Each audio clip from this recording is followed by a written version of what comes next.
খুলে গেছে উপরে, উল্টাও উল্টাও উল্টাও উল্টাও উল্টাও।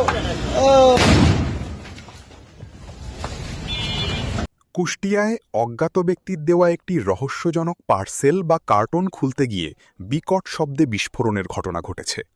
এই ঘটনায় নাসির শেখ ৫০ নামে এক ভ্যানচালক এবং উজ্জ্বল হোসেন ৪৮ নামে এক মুদি দোকানদার আহত হয়েছেন। সোমবার ২৭ এপ্রিল ২০২৬ রাত আনুমানিক ১০:৩০টার দিকে কুষ্টিয়া সদর উপজেলার লাহিনী বটতলা এলাকায় এই বিস্ফোরণ ঘটে। দুজন অজ্ঞাত ব্যক্তি ৩০ টাকা ভাড়ার বিনিময়ে ভ্যানচালক নাসিরকে একটি ব্যাগ ভর্তি পার্সেল লাহিনী জোয়ারদার পাড়ার এক ব্যক্তির বাড়িতে পৌঁছে দিতে বলেন।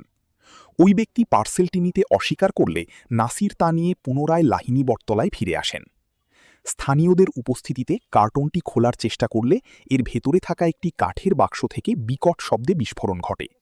গুরুতর আহত ভ্যানচালক নাসির শেখকে কুষ্টিয়া জেনারেল হাসপাতালে ভর্তি করা হয়েছে। মুদি দোকানদার উজ্জ্বল হোসেন প্রাথমিক চিকিৎসা শেষে বাড়ি ফিরেছেন।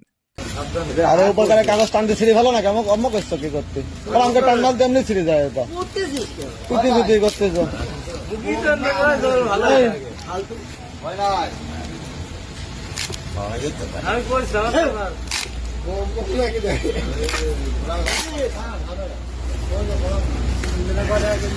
খুলে গেছে উপরে, উল্টাও উল্টাও উল্টাও উল্টাও উল্টাও।